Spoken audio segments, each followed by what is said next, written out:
evening, everyone. It's a real joy to be here talking to a big group of people here to talk about climate change.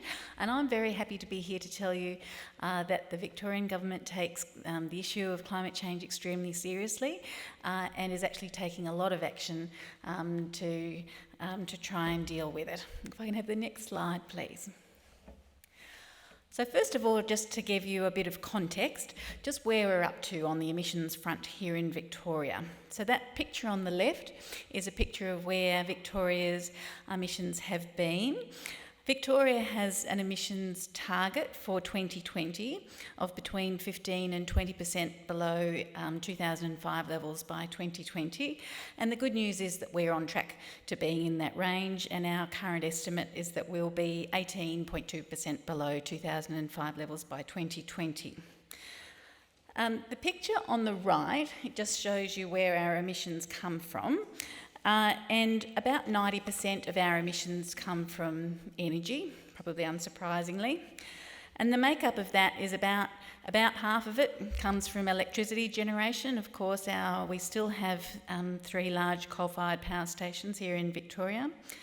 Direct combustion makes up about 18.5% of our emissions, so that's really burning largely gas here in Victoria. Transport accounts for just under 20%, and that has been rising in recent years. And fugitive emissions, which is things like gas leaking from pipelines and gas emitted during the production processes, is about 2.8%. The remainder is made up by agriculture, which is about 12.2%, so that's a significant emitting sector for Victoria. So that's essentially emissions from livestock and the use of fertiliser. Waste is fairly small at about 2.2%, and industrial process emissions are around 3.3%. So it's largely an energy story, although with some significant contributions from other sectors. If we go to the next slide, please. Now, Tom just set me up beautifully, thank you, Tom, for this slide. I'm not going to talk much about the potential risks that climate change poses for Victoria. Tom did a good outline of some of those big risks, but one little snapshot, given today was such a warm and sunny day. If you like your warm and sunny days, you might be in luck in the future for Victoria. This is a picture of some work that CSIRO has done for us. This is in a high emissions scenario, which we do appear to be tracking towards globally. And it's showing what would happen to the number of hot days in a range of Victorian towns. And it's showing that most places, the number of hot days in an average year would double by 2050. So for Melbourne, between the period 1986 and 2005, you could expect on average about 6 days that would be over 35 degrees. In this scenario, by 2050, you could expect 13. If you're up in Mildura, you could expect to have, on average, 8 days over 40 degrees, and by 2050, you would expect 16 on average over 40. And if you're out in Bendigo, on average, you would have expected 4 days a year over 38 degrees, and that would rise to 10. So as I can see someone fanning themselves in the warm air today, that's just one little small snippet of some of the issues about climate change that we are trying to avoid. So next slide, please. So what is the government of Victoria doing about this? Well, first of all, I need to tell you about the Climate Change Act that we have here in Victoria, which really sets out a solid framework for how we think about and plan for climate change action here in this state. It's very closely modelled on the UK Climate Change Act, so if anyone's ever had any experience with that, which has been very successful in the UK, of really setting that foundational piece for action on climate change and really being a guiding framework for that country. So in our Climate Change Act, it enshrines the very important net zero emissions by 2050. That's tremendously important as an anchor for everything that we need to be thinking and doing. It needs to be on a transitional pathway towards that goal. So the Act enshrines a number of other really important things to make sure that we are on track. Importantly, it requires the government to set interim targets. Can't just say, oh, it's 2050, wave your hands, and then we'll worry about that in about 2049. You do need to have a plan. You do need to set interim targets along the way. It sets out some policy objectives and guiding principles, requires a climate change strategy. You're required to set up adaptation plans as well. You're required to set up sector pledges. I'll talk about those in a second. And there's arrangements for information and reporting back to the community so that everybody can see if we're on track or not. So in relation to these interim targets, they're required by law, and in fact, the next set of interim targets, getting out to 2030, the government must make a decision about what those interim targets should be by the 31st of March next year, so not very far away. And the government must make that decision public within 10 sitting days of Parliament. There's no choice about that. And it also needs to be informed by independent expert advice, and some of you may have seen that independent expert advice has been published. It was a report by a panel that was chaired by Greg Combay, and so that advice has been received and is being taken into account by government. Just a word on the sector pledge arrangements. There's actually 3 sets of pledges, and the pledges are really, so what are we going to do in terms of reducing emissions? That's what the pledges mean. First of all, there's a whole of government pledge. So numerically, government emissions aren't that big in the grand scheme of things, but it's tremendously important for the government to show some leadership in its own activities in going about reducing emissions. So that's why the whole of a government pledge is important. The sector pledges are very important. So this is things like, so what is the plan for electricity? What is the plan for agriculture? What are those sector plans? So that needs to be set out. And there's also space there, a requirement for local government pledges as well. Next slide, please. So this is just a bit of a timeline of where we're up to on all of those processes. So the Climate Change Act here in Victoria was passed in 2017. The submissions from the public on the independent advice on targets was given to the government. Those submissions closed on the 22nd of July this year. As I said, the government's got until 31st of March next year to make decisions. And then the sector pledges, so that the story about what we're going to do in particular sectors to be on a track to meeting those targets, are due in August next year. Next slide, please. The next slide, this slide shows what the independent panel actually recommended. So the panel recommended that by 2030 that Victoria be 45 to 60% below 2005 levels by 2030. So, and the way that the panel talked about these targets, the 45% end, they really talked about as being something that would be a fair share for Victorian effort towards a 2-degree goal.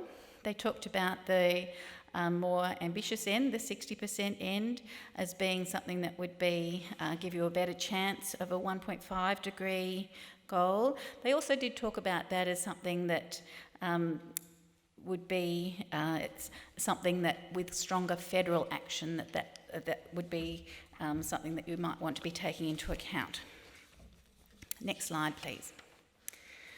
Now, what is the Victorian government already doing? So first of all, I want to talk to you about the Victorian Renewable Energy Target. The Victorian government has targets enshrined in legislation, and so there was a 25% target for 2020. We're on track to meet that.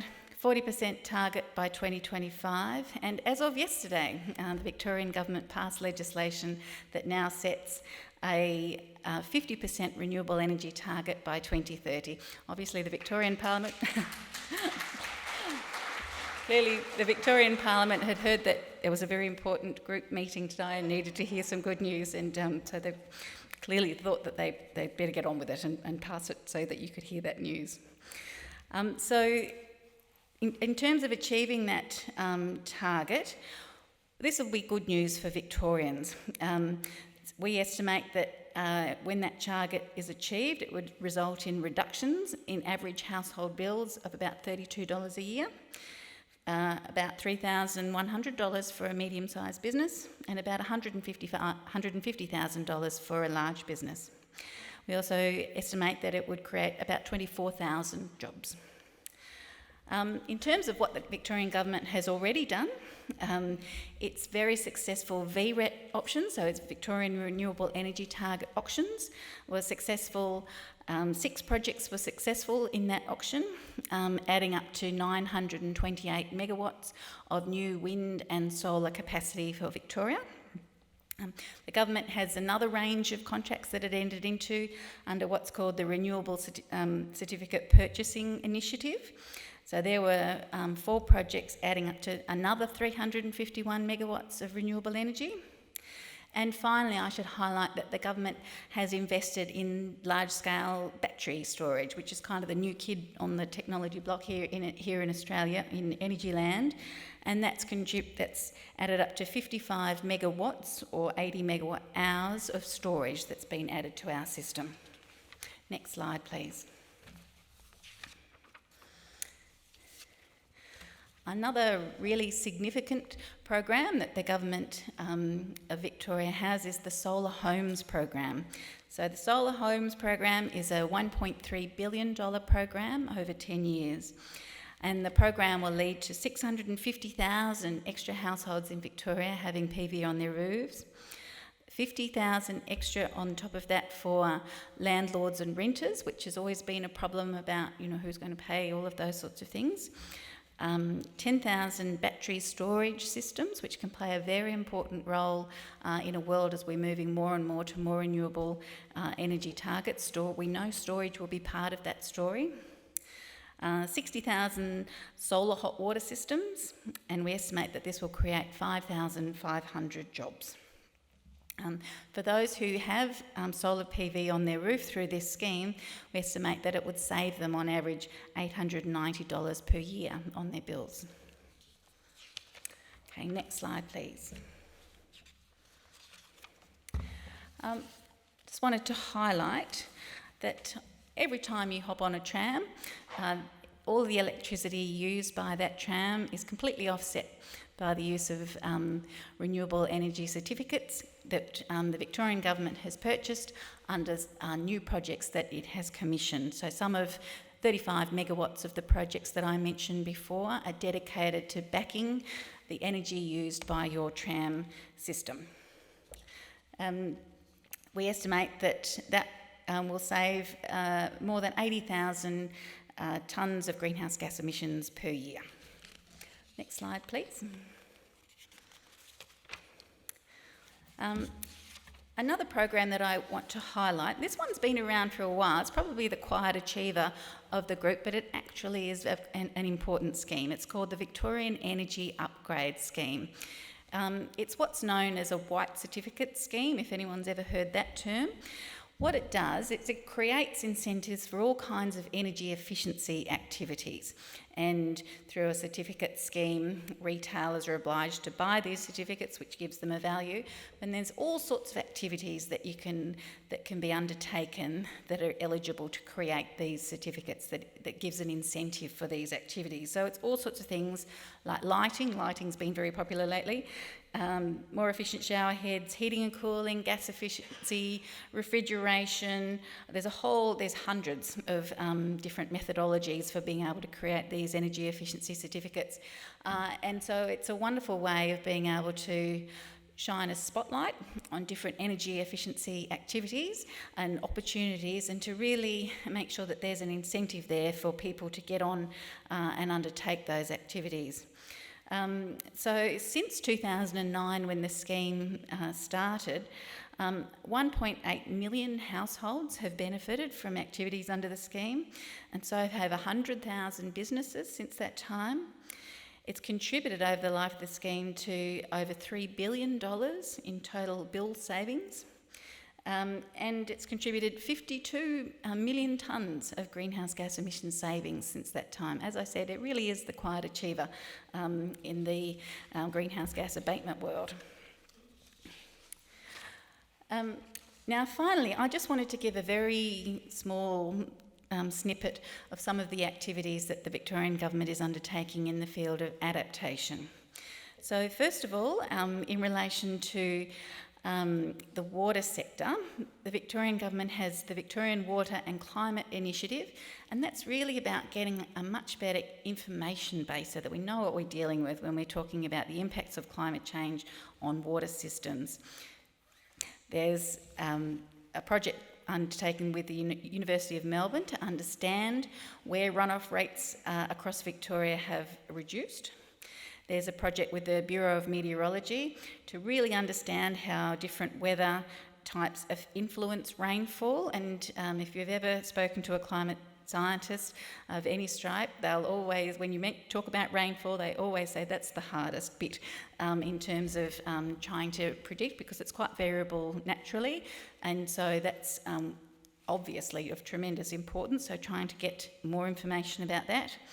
And another project with the CSIRO to improve methods for generating rainfall and stream flow projections for Victoria, so we can really have a better handle on what we might be expecting in terms of inflows. Another couple of things to highlight. The Victorian Government is working with the CSIRO to carry out a coastal hazard assessment for Port Phillip Bay, and that's going to be looking at things like likely impacts of inundation, so flooding, groundwater change, and things like erosion. It's going to be having a lot of data and doing a lot of analysis to make sure that we can properly understand for the Port Phillip Bay area what we might be dealing with in terms of coastal impacts. And finally, one that I wanted to highlight was a program called Supporting Our Regions to Adapt, which is really promoting community engagement. So it's partnering with local community groups around Victoria, and to really foster kind of collaboration between state, local governments and regional stakeholders, for them to be thinking about their own climate risks, their own adaptation challenges, and what they want to be doing about those challenges.